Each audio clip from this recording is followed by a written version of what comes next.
క్రీస్తునందు సహోదరి సహోదరులారా, ప్రభువైన యేసుక్రీస్తు నామములో హృదయపూర్వక వందనాలండి. ముందుగా ఇంత మంచి సమయాన్ని ఇచ్చిన తండ్రి అయిన దేవునికి ప్రభువైన క్రీస్తు ద్వారా కృతజ్ఞతాస్తుతులు చెల్లిస్తున్నానండి. అందరూ బాగున్నారండి. వాక్యం చదువుకొని ప్రార్థన చేసుకున్న తర్వాత పాఠంలోకి వెళ్దామండి. మత్తయి గారు రాసిన సువార్త 13వ అధ్యాయం 13వ వచనం. ఇందు నిమిత్తం నేను ఉపమాన రీతిగా వారికి బోధించుతున్నాను. ఈ ప్రజలు కన్నులారా చూచి చెవులారా విని హృదయముతో గ్రహించి మనసు త్రిప్పుకొని నా వలన స్వస్థత పొందుకున్నట్లు వారి హృదయము కురువినది, వారి చెవులు వినుటకు మందములైనవి. వారు తమ కన్నులు మూసుకొని ఉన్నారు గనుక మీరు వినుట మట్టుకు విందులు గాని గ్రహింపరు, చూచుట మట్టుకు చూతులు గాని ఎంత మాత్రమో తెలుసుకున్నారు అని యెషయా చెప్పిన ప్రవచనం వీరి విషయమే నెరవేరుచున్నది. ప్రార్థన చేసుకున్నాను. పరలోకమందున్న మా తండ్రి, పరిశుద్ధ ప్రేమ గల తండ్రి, గొప్ప తండ్రి యెహోవా తండ్రి, ఈ ప్రియకుమారుడు యేసుక్రీస్తు ప్రభువారి ద్వారా కృతజ్ఞతాస్తుతులు చెల్లిస్తున్నాము నాయన. అయ్యా, కూడికంతట్లో మీరు నడిపించండి నాయన. వాక్యం బోధించుండగా వినువారు తండ్రి మంచి హృదయం తిని వాక్యానుసారం నడిచే భాగ్యం దయచేయండి. వాక్యం బోధించుండగా ఈ లోక సంబంధమైన జ్ఞానంతో కాకుండా మీ జ్ఞానంతో మాట్లాడే భాగ్యం దయచేస్తారని మా ప్రభువైన యేసుక్రీస్తు నామములో వేడుకున్నాం తండ్రి, ఆమేన్. ప్రభువైన యేసుక్రీస్తు నామములో హృదయపూర్వక వందనాలండి. దేవుని కుమారుడు యేసుక్రీస్తు ప్రభువారు ఈ లోకానికి వచ్చిన తర్వాత పరలోక రాజ్యం సమీపిస్తుంది కనుక మారు మనసు పొందమని ప్రకటింప మొదలు పెట్టారు. అంశం, నీవు ఏమి వింటున్నావో గ్రహిస్తున్నావా? నీవు ఏమి వింటున్నావో గ్రహిస్తున్నావా? చెప్పే ప్రతి ఒక్క అంశం కూడా, ప్రతి ఒక్కటి కూడా ఏం చెబుతున్నారు, దేని గురించి చెబుతున్నారు అనేది ప్రతి ఒక్కరు కూడా గ్రహించుకోవాలి, తెలుసుకోవాలి. అంటే అసలు ఏం చెబుతున్నారు? నా ఆత్మను రక్షించే మాట చెబుతున్నారా? అసలు ఏ విషయం చెబుతున్నారు అన్నదే నువ్వు ఏం చేయాలి? గ్రహించుకోవాలి. దేవుడు చెబుతున్న మాట, ఈ గ్రంథంలో రాపించిన మాట, నీవు వింటున్న ఆ మాట నువ్వు గ్రహించుకోవాలి. దేవుడు నాతోనే మాట్లాడుతున్నారు. మనం కూర్చున్న తర్వాత మందిరానికి కానీ లేకపోతే కూడికి కానీ మీటింగ్స్ కానీ ఎక్కడికైనా వెళ్ళినప్పుడు ఏం చేయాలనంటే నువ్వు నీ హృదయాన్ని ఖాళీ చేసుకొని వెళ్ళి కూర్చోవాలి. కూర్చున్న తర్వాత నువ్వేం చేయాలంటే దేవుడు నాతో ఏం మాట్లాడుతున్నారు అనేది నువ్వు ఏం చేయాలంటే గ్రహించుకోవాలి. దేవుడు ప్రతి ఒక్కరితో కూడా మాట్లాడతారండి, ప్రతి ఒక్కరితో మాట్లాడతారు.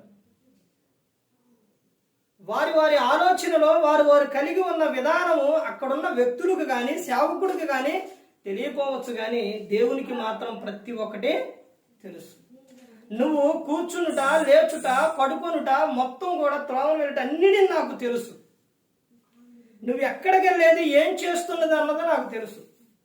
నీ ప్రతి అవసరం కూడా నాకు తెలుసు అని ఆయన చెబుతున్నారు.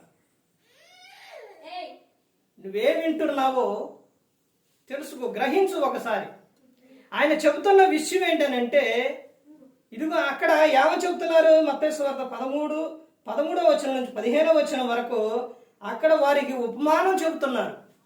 ఉపమానంలో ఉన్న అర్థం, ఉపమానంలో ఉన్న పరమార్థం చాలా గొప్ప విషయం. ఏమని చెప్తున్నారు? ఈ ప్రజలు కన్నులారా చూచి చెవులారా విని హృదయంతో గ్రహించి మనసు త్రిప్పుకొని నా వలన స్వస్థత పొందకుండునట్లు. అంటే ఇక్కడ చెబుతున్న విషయాలు ఎన్నున్నాయి? చెవులార విని హృదయంతో గ్రహించి మనస్సు త్రిప్పుకొని. మనస్సు ఏం చేయాలి? త్రిప్పుకోవాలి. నువ్వు ఆ కన్నులారా చూస్తున్నావు, చెవులారా వింటున్నావు, హృదయంతో గ్రహిస్తున్నావు, కానీ మనసు త్రిప్పుకుంటున్నావా? నీ మనసు త్రిప్పుకుంటున్నావా? నీ మనసు ఎప్పుడైతే మారుతుందో, నువ్వు ఎప్పుడైతే దేవుని వైపు తిరుగుతావో, అక్కడ చెబుతున్న విషయం ఏంటో చూడండి. త్రిప్పుకొని నా వలన స్వస్థత పొందకుండునట్లు. అంటే మనస్సు మారితే నీకు ఏమైతే తెలుసండి? అంటే వారి మనస్సు ఏమైతుంది? మనస్సు మార్చుకోవట్లేదు. వాడి మనస్సు మార్చుకోవట్లా.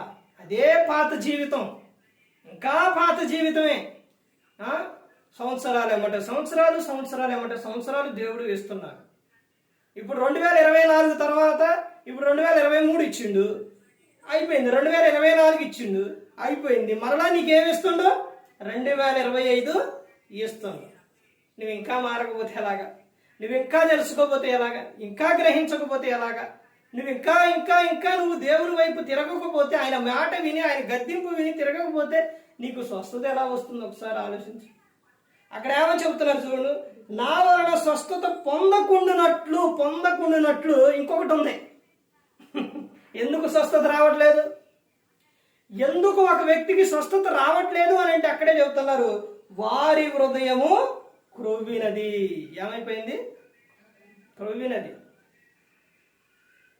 వారి హృదయం క్రొవ్వింది. అందుకనే వారు ఏం చేస్తున్నారు? చూచుడు మట్టుకు చూతురు కానీ గ్రహింపరు. మనసు మార్చుకొని రావట్లేదు. తర్వాత ఏమని చెబుతున్నారంటే, వారి చెవులు వినుటకు మందములైపోయినాయి. వాక్యం చదవకుండా, వాక్యం వినకుండా, నాకు మేలు కలగాలి, దీవెన కలగాలి, నీ హృదయం మార్చుకోకుండా ఎలాగో ఒకసారి ఆలోచించండి. వారి చెవులు వినుటకు మందములైనవి, వారు తమ కన్నులు మూసుకొని ఉన్నారు కనుక మీరు వినుట మట్టుకు విందురు గాని గ్రహింపరు. వినుట మట్టుకు విందురు కానీ దాన్ని గ్రహింపరు, దాన్ని తెలుసుకోరు. రోజున ఒకటి గమనించండి, క్రైస్తవులు దేవుని నుంచి వచ్చే ఆశీర్వాదం ఏంటన్నది గ్రహింపరు, తెలుసుకోరు. అన్నిలు పట్టుకుంటారు. అన్నిలంటే దేవుణ్ణి, క్రీస్తుని ఎరగని వారు పట్టుకుంటారు. ఇప్పుడు ఒక విషయం గమనించండి, చర్చిలో నుంచి మైకుతో మాట్లాడేటప్పుడు ఆ విషయం ఎంతో దూరం వెళ్ళిపోతుంది. పైన మాట్లాడే విషయం చాలా దూరం వెళ్ళిపోయినప్పుడు ఈ క్రైస్తవులకి మాయదారి రోగాలు ఉంటాయి. కానీ ఏ రోగాలు? హృదయం కఠినం చేసుకోవటం, చెవులు మూసుకోవటం, వినకుండా ఉండటం, లేకపోతే మందిరానికి రాకుండా ఉండటం, ఇలాంటి అన్ని క్రైస్తవులలో ఉంటాయి. కానీ వాళ్ళు ఏం చేస్తారో తెలుసండి, అన్ని బయట ఉన్న వాళ్ళు ఏం చేస్తారు? ఎప్పుడన్నా గమనించారు మీరు? ఎప్పుడన్నా గమనించండి, వాడు పనికి వస్తానని రాపోయినా, ఏదన్నా వాళ్ళని తిట్టినా, లేకపోతే వాళ్ళ ముందు క్రైస్తవులు అరుచుకున్నా, వాళ్ళు అనే మాట ఏంటో తెలుసండి? ఏమంటారు? మీరు ప్రార్థనకి వెళ్తారుగా అంటారు. అంటే ప్రార్థనకి వెళ్ళేవాళ్ళు బూతులు మాట్లాడరు, ప్రార్థనకి వెళ్ళేవాళ్ళు పరిశుద్ధంగా ఉంటారు, ప్రార్థనకి వెళ్ళేవాళ్ళు మాటిచ్చి తప్పరు, ప్రార్థనకి వెళ్ళేవారు నీతిగా నిజాయితీగా క్రీస్తు మనసు కలిగి ఉంటారని వాళ్ళ ఆలోచన. యేసుక్రీస్తు ప్రభువు అంటే అందరికీ తెలుసు, ఆయన రక్షకుడు, పరిశుద్ధుడు, గొప్ప దేవుడు, చనిపోయి తిరిగి లేచారు అని. ఈ క్రైస్తవులకే ఉంది తంట. కానీ వాళ్ళు ఆశీర్వాదం పట్టుకుంటారు, క్రైస్తవులు పట్టుకోలేరు. ఏం ఆశీర్వాదం పట్టుకుంటారు తెలుసండి? వాళ్ళు బైబిల్లో ఉన్న ఆశీర్వాదాలు మాకు ఎలా వస్తాయి, అలా వస్తాయని వాళ్ళు, వీళ్ళ ద్వారా మాకు ఆశీర్వాదం ఉందని వాళ్ళు పట్టుకుంటారు. కానీ క్రైస్తవులు పట్టుకోలేరు, క్రైస్తవులు తెలుసుకోలేరు, గ్రహించలేరు ఆశీర్వాదాలు. ఏంటో తెలుసండి? ఏంటో తెలుసండి? ఏంట ఆశీర్వాదాలు అంటే, దేవుని పని చేసే సేవకుడు అంటే వాళ్ళు ఏమనుకుంటారో తెలుసండి? దేవుడు ఏర్పరచుకున్న వ్యక్తి, దేవుడు పిలుచుకున్న వ్యక్తి. అందుకనే వాళ్ళకి ఎక్కడికి వెళ్ళినా చూడండి, వాళ్ళకి ఈయన దేవుని సేవకుడు అని అంటే పాస్టర్ గారు అంటారు, చాలా గౌరవిస్తారు వాళ్ళు. అంటే ఆ సేవకుని ద్వారా దేవుని సేవకుడు వచ్చాడంటే వాడు చాలా గౌరవిస్తారు. ఎందుకనంటే ఆయన వస్తే, దేవుని పనిచేసి ఆయన దేవుడు పిలుచుకున్న, ఆయన దేవుడు ఏర్పరచుకున్న ఆయన వస్తే మాకేమొస్తుంది? ఆశీర్వాదం, మాకు దీవెన వస్తుంది అని. బైబిల్ గ్రంథంలో సునేమిరాలు ఉందో తెలుసండి? పాత నిబంధనలో ఆమె ఏం చేసిందంటే, అక్కడికి ఆ ఏరియాకి అటు సేవకుడు వస్తూ ఉంటాడు, వచ్చి వెళుతూ ఉంటాడు.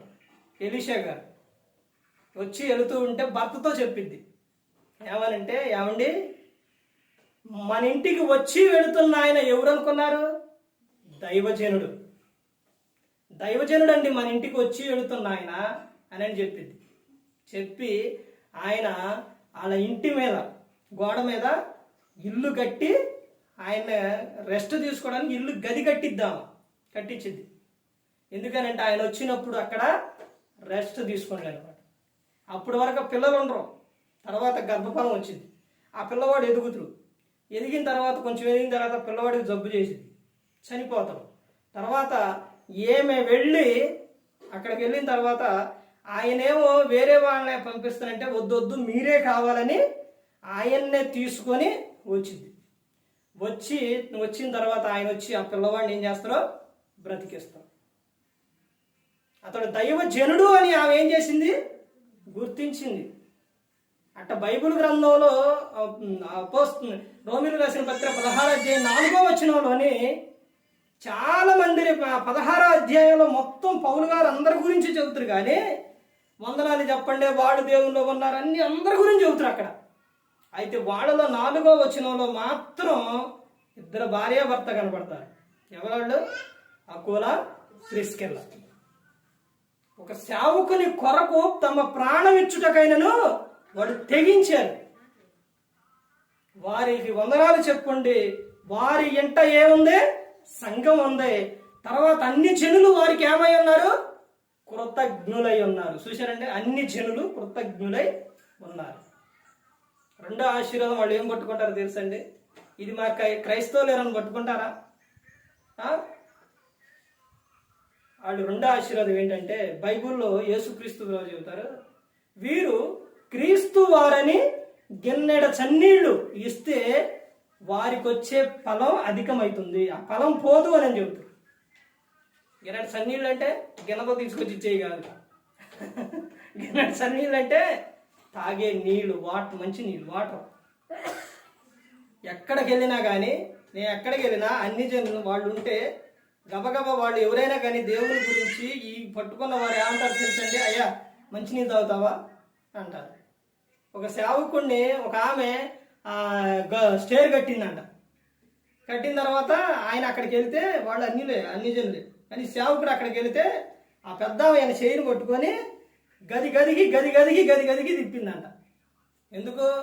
ఒకటే సేవకుడు వెళ్ళి కాలు పెడితే అది ఆశీర్వాదం, రెండోది గదికి తిప్పి ఫ్రిడ్జ్ డోర్ తీస్తే ఏమన్నాయి? డ్రింకులు, జ్యూసులు అవి ఉంటాయిగా, అవన్నీ ఉంటే అవి ఏమిచ్చింది తెలుసండి? మంచినీళ్ళు ఇచ్చిందండి. అన్ని జ్యూసులు అన్ని మొత్తం ఉంచుకొని మంచినీళ్ళు ఇచ్చింది. ఎందుకో తెలుసండి? ఆమె తెలుసుకున్న విషయం ఏంటి? వీళ్ళు క్రీస్తు వారని మంచినీళ్ళు గిన్నెడు చల్లీళ్ళు ఇస్తే ఏమొస్తుంది? ప్రతిఫలం వస్తుంది. ఇక్కడ కింద అదే చెబుతున్నారు. ఏమని చెబుతున్నారు? మీరు వినడం మట్టుకు విందురు కానీ గ్రహింపరో, చూచుడు మాత్రం చూతురు కానీ ఎంత మాత్రమును తెలుసుకొనరో, ఎంత మాత్రం కూడా తెలుసుకోరు. తెలుసుకోకపోతే ఆశీర్వాదం ఎలా వస్తుంది? నువ్వు ఎన్ని విధాలుగా నువ్వు భూమి మీద ఎన్నో బాధలు పడుతూ ఎన్నెన్నో విధాలుగా నువ్వు జీవిస్తూ ఉంటావులే కానీ దేవుడు చెప్పిన మాటలు మాత్రం గ్రహించవు. ఇర్మియా గ్రంథం 33:3 దేవునికి ఫోన్ చేసే ఫోన్ నెంబర్ అది. ఫోన్ నెంబర్ అండి 333 ఏంటో తెలుసండి? ఫోన్ నెంబర్ అది దేవునికి. ఏమని చెప్తారు తెలుసండి? నాకు మొరపెట్టుము నేను నీకు ఉత్తరం ఇచ్చేదను, నువ్వు గ్రహింపలేని సంగతిలో గూఢమైన సంగతిలో నేను నీకు తెలియజేస్తాను అని చెబుతాడు. నాకు మొరపెట్టు, నువ్వు ఏ బాధలో ఉన్నా ఏ సమస్యలో ఉన్నా నాకు మొరపెట్టు అని చెబుతున్నా. నువ్వు కొంచెం అనారోగ్యంగా ఉన్నప్పుడే, బాధలో ఉన్నప్పుడే నువ్వు ఏం కలిగి ఉండాలో తెలుసా? ఏం కలిగి ఉండాలి? దేవుని పట్ల విశ్వాసం కలిగి ఉండాలి. ఎంతో మందిని యేసుక్రీస్తు ప్రభువు దగ్గరకు వచ్చిన వాళ్ళని అడిగింది కొన్ని విషయాలు ఏంటో తెలుసండి? యేసుక్రీస్తు ప్రభువు అడిగిన విషయాలు, కుష్ఠవ్యాధి గల వారు వచ్చినా, గుడ్డి వారు వచ్చినా, లేకపోతే పక్షవాయు కలిగి వారు వచ్చినా, ఎవరు వచ్చినా కానీ యేసుక్రీస్తు ప్రభువు అడిగిన విషయాలు ఏంటనంటే బైబిల్ గ్రంథంలో నీకు స్వస్థత కలగాలని కలిగిద్ది అని నువ్వు నమ్ముచున్నావా అని అడుగుతావు. అప్పుడు నమ్ముచున్నాను ప్రభువా అని చెప్పితే జరిగింది. దెయ్యం పట్టిన ఓ పిల్లవాడిని యేసుక్రీస్తు ప్రభు దగ్గర తీసుకొస్తే ఆయన కొండ మీద ప్రార్థన చేసి కిందకు వచ్చేసరికి శిష్యులు ఇక వీళ్ళ దగ్గర తీసుకొస్తే ఆ పిల్లవాడు దెయ్యం పోగొట్టమని వీళ్ళు అని అన్న ఏది చేసినా పోదు. అప్పుడు యేసుక్రీస్తు ప్రభు వచ్చిన తర్వాత, అయ్యా ఈ పిల్లవాడికి బావి నుండి దెయ్యం పట్టిన తర్వాత తరచుగా నురుగు కార్చడం, అగ్నిలో దూకటం, మోర్చిల్లిపోవటం ఇవన్నీ చేస్తాండి అయ్యా, ఇటు జరుగుతుంది అయ్యా, మరి వాళ్ళ వల్ల కాలేదు, వాళ్ళు ఎన్ని ప్రయత్నాలు చేసినా వల్ల కాలేదు అయ్యా, నువ్వు ఒకసారి చూడు అంటంతోనే అప్పుడు యేసుక్రీస్తు ప్రభువారు అడుగుతారనమాట. ఎంతకాలం అయింది? బాల్యం నుండి. అయితే ఈతల్లో ఉండి దురాత్మ పోయిద్ది, దెయ్యం పోయిద్ది, నువ్వు నమ్ముతున్నావా అని అడుగుతారు తండ్రిని. అప్పుడు తండ్రి ఏమంటాడో తెలుసండి, నమ్ముచున్నాను ప్రభువా, అపనమ్మిక లేకుండా సహాయం చేయి ప్రభువా అని అడుగుతాడు ఆ తండ్రి. అంటే నువ్వు నమ్మాలి. ప్రార్థన చేసేటప్పుడు దేవుడు నాకు ఏదైనా నన్ను స్వస్థపరుస్తురు, నాకు కలగజేస్తురు, నాకు ఇస్తురు అని నువ్వేం చేయాలి? నమ్మాలి. నమ్ముట నీ వలన నమ్మువానికి సమస్తము సాధ్యం. నమ్మాలి. దేవునికి విష్టుడై ఎలా ఉండాలి? దేవునికి దగ్గరగా ఉండాలి. విశ్వాసం లేకుండా దేవునికి విష్టుడై ఉండట అసాధ్యం అని చెబుతున్నారు. తర్వాత ఇంకా చెబుతున్న విషయాలు ఏంటంటే, ఇదిగో నువ్వు ఎటువంటి బాధల్లో ఉన్నా, సమస్యల్లో ఉన్నా, ఏ విషయమైనా కానీ నాకు మొరపెట్టు అని చెబుతున్నారు. కానీ మనం ఏం చేస్తాం? వింటాం. తర్వాత ఏం చేస్తాం? పట్టించుకోం, దాన్ని విడిచిపెట్టేస్తాం అంతే.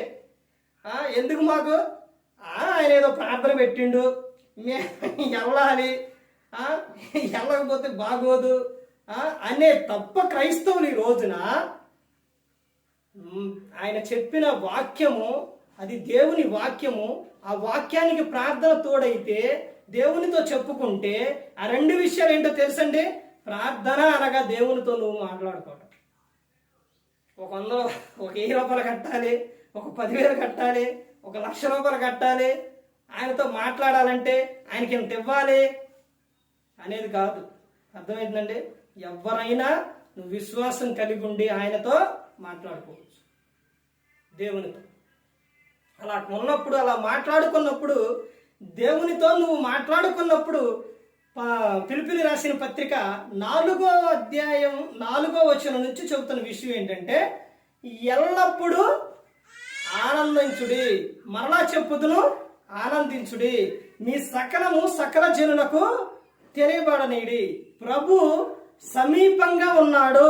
అంటే దగ్గరగా ఉండనమాట. ప్రభు సమీపంగా ఉన్నాడు. నువ్వు దేనిని గురించి కూడా చింతపడొద్దు. దేని గురించి నువ్వు చింతపడొద్దు. ప్రతి ఒక్క విషయంలో కూడా కృతజ్ఞత పూర్వకంగా ప్రార్థనా విజ్ఞాపంలో మీ విన్నపములు నాకు తెలియచేయడు, అంటే దేవునికి తెలియజేయడి. అప్పుడు సమస్త జ్ఞానమునకు మించిన దేవుని సమాధానం యేసుక్రీస్తు వలన మీ హృదయములకును మీ తలంపులకును కావాలి ఉండు. 19వ వచనంలో ఏమని చెబుతారో తెలుసండి, కాగా దేవుడు తన ఐశ్వర్యం చొప్పున క్రీస్తు యేసునందు మహిమలో మీ ప్రతి అవసరం కూడా తీరుస్తారు. ప్రతి అవసరం తీరుస్తారు. ఇప్పుడు ప్రార్థన అనగా అర్థం ఏంటంటే, దేవునితో నువ్వు మాట్లాడుకోవడం. ఇప్పుడు వాక్యం చదువుతూ వాక్యం వింటున్నావు అంటే దేవుడు నీతో మాట్లాడుతున్నాడు. అందుకని ప్రతి ఒక్కరూ కూడా గమనించుకోవాల్సిన విషయం ఏంటంటే, గ్రహించాలి. ఇదిగో దేవునికి నా పరిస్థితి ఏంటి, నేను ఇది దేవునికి చెప్పుకోవాలి అంటే నువ్వు వెంటనే నువ్వు ఏం చేయాలో తెలుసండి. దేవునికి చెప్పుకోవాలంటే నువ్వు వెంటనే వచ్చేసి నీ గదిలోకి నువ్వు వస్తాని తలుపేసేసి దేవుని నీ గదిలోకి వచ్చేసి నువ్వు దేవునికి ప్రార్థన చేయాలి. అప్పుడు రహస్యమందు చూచు తండ్రి నీకు ఏమిస్తారో ప్రతిఫలం ఇస్తారో.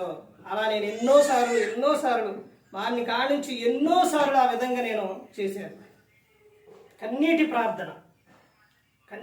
ప్రార్థన. ఇప్పుడు పిల్లవాడు ఉన్నాడండి, ఆ పిల్లవాడికి తినే కావాలి అడిగిండు. ఒకసారి అడిగినప్పుడు ఇదే విషయం ఆ పిల్లవాడి గురించి చెప్పేటప్పుడు మీకు యేసుక్రీస్తు ప్రభువు చెప్పిన విషయం చెబుతాను. ఒక ఉపమానం చెబుతాడు. ఏంటంటే, ఆయన ఒక అన్యాయస్తుడి దగ్గరకు ఒక ఆమె వచ్చింది. ఒక స్త్రీ వచ్చింది, వచ్చినప్పుడు పట్టించుకోడు. మరలా వచ్చింది, పట్టించుకోడు. మరలా వచ్చింది. అప్పుడు ఆయన ఏం చేస్తారంటే, ఎందుకు ఈ స్త్రీ మాటి మాటికి నా దగ్గరకు వస్తుంది, ఎందుకు ఇక్కడికి వస్తుంది పోతుంది, ఎందుకు నేను పట్టించుకోవట్లేదు కదా, నేను చూడట్లేదు, అయినా కానీ ఆమె వస్తుంది, రోజు వస్తుంది వెళుతుందని అతడు చూసి ఆ అన్యాయస్తులైన న్యాయపతి ఆమెను పిలిచి ఏంటమ్మని అడిగి తన అవసరం తీర్చి పంపిస్తాడు. ఇప్పుడు ఇందులో ఉన్న అర్థం ఏంటో చెప్పండి. ఇందులో ఉన్న అర్థం ఏంటంటే, దేవుణ్ణి పదే పదే అడగాలి. అక్కడ కొన్ని విషయాలు చెబుతారు యేసుక్రీస్తు ప్రభువు, అక్కడ కొన్ని విషయాలు చెబుతారు. ఏంటంటే, ఆమె ఆయన దగ్గరకు నిత్యం వచ్చేదనమాట. అంటే నిత్యం ఆయన ఏం చేయాలి, నువ్వు అడగాలి. తర్వాత ఎలా వచ్చేది తెలుసండి, విసుకక ఒకసారి వచ్చింది పోయింది, రెండోసారి వచ్చింది పోయింది, పట్టించుకోవట్లేదు, అసలు ఏ న్యాయాధిపతి రాకూడదని ఆగిపోయిందా, ఆగల. మరలా వచ్చింది అంటే విసుకొక ఆమె వచ్చింది. అంటే నువ్వు విసుకోకుండా నువ్వేం చేయాలి, దేవుడు ఇచ్చే వరకు నువ్వు మొరపెట్టుకోవాలి, ప్రార్థన చేస్తూనే ఉండాలి. తర్వాత ఆమె వచ్చి అక్కడే నుంచొని ఉందామె. ఒకవేళ పిలిచి ఉండొచ్చు. అంటే అక్కడ చెబుతున్న విషయం ఏంటంటే, గోజాడడం. ఏంటంటే గోజాడింది. అంటే దేవునితో ఏం చేయాలి, గోజాడాలి. యాకోబు గారు తెలుసా, యాకోబు గారు కొత్త నిబంధనలో యాకోబు కాదు, పాత నిబంధనలో యాకోబు దేవుని విషయంలో ఆయన పట్టుకొని వదిలిపెట్టడు. తెల్లారింది వెళ్ళు, ఎవరో చూస్తారు వెళ్ళు అంటే కుదరదు, నాకు సహాయం చేసిందాకా నేను నిన్ను వదలను, విడిచిపెట్టను అని పట్టుకోండి. పోరాడాలి దేవునితో. నాకు కావాలి. నా గర్భాల విషయంలో అలాగే జరిగింది. పొట్టరో డాక్టర్గా చెప్పారు, మళ్ళీ నీకు లేదు అవకాశం అని చెబితే, ఒక సాడకపోతేనేమో అంతమందిలో చెప్పారు, ఒక సాడకపోతేనో భార్య ముందు చెప్పారు. ఇక లాభం అసలు దుఃఖం ఆగలేదు, అంతేగా. ఎందుకో తెలుసండి, వాళ్ళు చెప్పిన మాటలకి దుఃఖం ఆగపోయేసరికి గబగబ బండి ఆడబెట్టి వచ్చేసి గబగబా మోకాళ్ళు వేసి కన్నీరు, ప్రభా నాకు పుట్రంట ప్రభా అని ఆయనతో చెప్పుకున్నా. మాకు ఆమెకి 4 నెలలు వచ్చిందాక తెలియదు. దేవుడి కార్యాలు అది ఆ విధంగా చేస్తున్నాడు. అయితే మనం ఏం చేయాలో తెలుసండి, నిత్యం అడగాలి, విసుగొక అడగాలి, గోజాడుతూ అడగాలి. పిల్లవాడు ఒకసారి తల్లిదండ్రులు లేదా ఎవరినైనా నాకు అవి కావాలి అన్ననుకో అంటారు, కొనిలేదు అంటారు. ఈ పిల్లవాడు మళ్ళీ అడుగుతాడు, మళ్ళీ అడిగినప్పుడు తర్వాత మళ్ళీ అడుగుతాడు. అట్ట అడుగుతుంటే ఏం చేస్తారు, సర్లే పో తెచ్చుకో అని ఏం చేస్తారు, ఇస్తారు. లేకపోయినా ఏడన్నా అడిగైనా ఏదైనా కానీ ఇస్తారు, కంపల్సరీగా ఇస్తారు. ఎందుకు ఆ పిల్లవాడు ఏం చేసిండు, అసలు వదిలిపెట్టకుండా విసుగు పొద్దు అడుగుతూనే ఉంటా కాబట్టి ఇచ్చింది. అలాగే దేవుణ్ణి ఏం చేయాలి, ఇచ్చిందాక ఏం చేయాలి, అడుగుతూనే ఉండాలి. ఇస్తారు, కంపల్సరీగా ఇస్తారు. ఇవ్వకుండా అనేది ఆయన దేవుడు ఎవరో తెలుసండి, ఆయన వినే దేవుడు, మాట్లాడే దేవుడు, చూచే దేవుడు. ఎక్కడ 2-3 నా నామమున కూడి ఉంటారు అక్కడ నేను ఉంటాను అని చెప్పిన ఆయన. నేను మిమ్మల్ని చూస్తున్నా, మిమ్మల్ని ప్రతి ఒక్కటే నేను గమనిస్తున్నా. కాకపోతే మీరు నన్ను ఏం చేయాలి, మీకు కావాల్సింది నాకు చెప్పట్లు అడగట్లేదు, అడిగితే మాత్రం ఏం చేస్తారు, ఆయన ఇస్తారు. విశ్వాసంతో అడగాలి. నీ సమస్య ఏదైనా, నీ బాధ ఏదైనా, నీ ప్రతి ఒక్కటి కూడా ఆయనతో చెప్పుకున్నప్పుడు దేవుడు ప్రతి అవసరం కూడా తీరుస్తాడు. ఆయన చెబుతున్న విషయం ఏంటి తెలుసండి, నేను నిన్ను విడువను ఎడబాయను. ఎందుకు నీకు బాధ, ఎందుకు నీ చింత యావత్తు నా మీద వేయుడి. ప్రయాసపడి భారం మోసుకున్న సమస్త జనులారా నా యొద్దకు రండి, నేను మీకు విశ్రాంతిని కలుగు చేస్తా, శాంతిని ఇస్తానని చెబుతున్నాను. నా యొద్దకు వచ్చి నేర్చుకోండి అని చెబుతున్నాను. ఈ 13వ అధ్యాయం మత్తయి సువార్త 13-15 వచనాల్లో వాళ్ళకి ఎందుకు స్వస్థత ఎందుకు రావట్లేదు అంటే వాళ్ళు కలిగి ఉన్న విధానం. ఈ విషయం ఎప్పుడు చెప్పారు? యెషయా గారు ప్రవచనం ఎప్పుడో 800 సంవత్సరాలు చెప్పారు. ఇప్పుడు ఏమవుతుంది? అవి నెరవేరుస్తుంది. నువ్వేదైనా కానీ, ఏది కలిగి ఉన్నా కానీ, ఎటువంటి సమస్యలో ఉన్నా, ఎటువంటి బాధలో ఉన్నా, ఏదైనా కానీ దేవుణ్ణి విడిచిపెట్టకూడదు. దేవుని సన్నిధి నుంచి నువ్వు దూరం అవ్వకూడదు. నాకు అయ్యి ఉండయండి, నాకు ఇయ్యి ఉండయండి, అదండి ఇదండి అని అన్న ఏదన్నా ఇందాక బ్రదర్ చదివిన వాక్యంలోనే కృపాక్షేమములు నీ వెంట రావాలంటే ఏం చేయాలి? చిరకాలం యెహోవా మందిరంలో ఉండాలి. అంటే చిరకాలం ఆయనతో నువ్వేం చేయాలి? సహవాసం కలిగి ఉండాలి. తర్వాత దేవుడు ఆదివారం అంటే ఏంటో తెలుసండి? ఆదివారం గురించి బైబిల్ గ్రంథంలో ఎన్ని విధాలుగా ఉందో తెలుసండి? ఆదివారం అంటే ప్రభు చిత్తం అయితే వాటి గురించి ఒక రోజు మాట్లాడుకున్నాం. ఆదివారం గురించి, ఆదివారం నాడు ఆరాధన పెడితే ఆదివారం ఆరాధన మానేయకూడదు. అది ఆశీర్వాదం కాదు. ఆదివారం నాడు ఆయన తెల్లవారుజామున తిరిగి లేచారు. ఆయన యొద్దకు వచ్చేటప్పుడు స్త్రీలు పెందలకాడనే వచ్చారు. ఆదివారం నాడే పౌలు గారు రొట్టె విరిచారు. తర్వాత అర్ధరాత్రి వరకు మాట్లాడారంట. అర్ధరాత్రి వరకు పౌలు గారు. ఆదివారం గురించి చాలా విషయాలు ఉన్నాయి బైబిల్ గ్రంథం. ప్రతి ఒక్కరు గమనించుకోండి. ఎటువంటి విధానంలోనైనా, ఏ విధమైనా సరే మన ఆదివారం ఆరాధన అనేది ఆపకూడదు. ఒకవేళ నువ్వు అర్జెంట్ పని ఉందనుకోండి, ఒకవేళ ఎల్లొచ్చైనా ఏం చేయాలి? ఆరాధన జరగాలి. మనం కూడిక అనుకున్న తర్వాత అది ఏదైనా పని ఉంటే దాన్ని చూసుకొనైనా ఆ కూడిక మాత్రం ఆపకూడదు. అది ఏదైనా సరే. ఒక సందర్భంలోని కూడిక నేను ఒక నెలలోని ఒకసారి ఎలాగంటే 7వ తారీఖు అనుకుంటా అలా పెట్టేటప్పుడు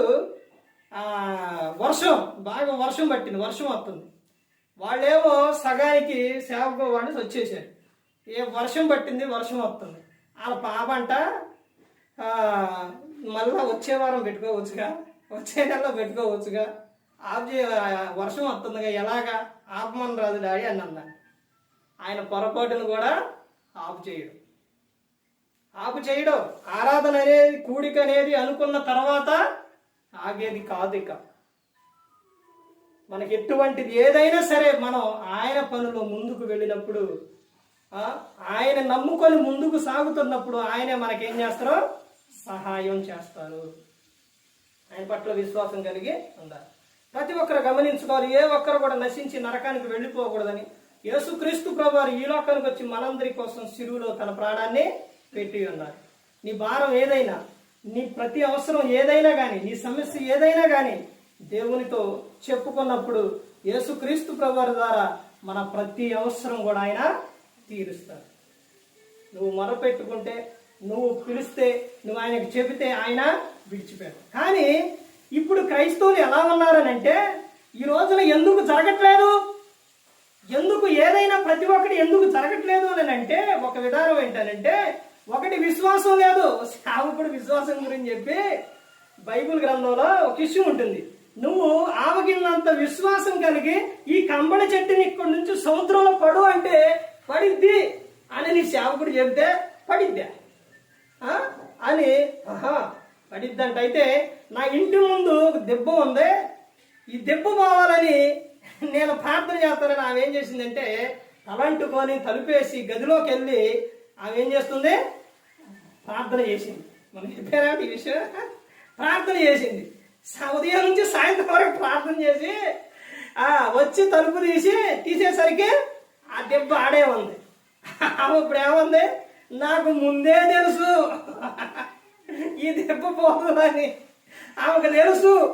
ఏముంచలా? విశ్వాసం ఉంచలేదు.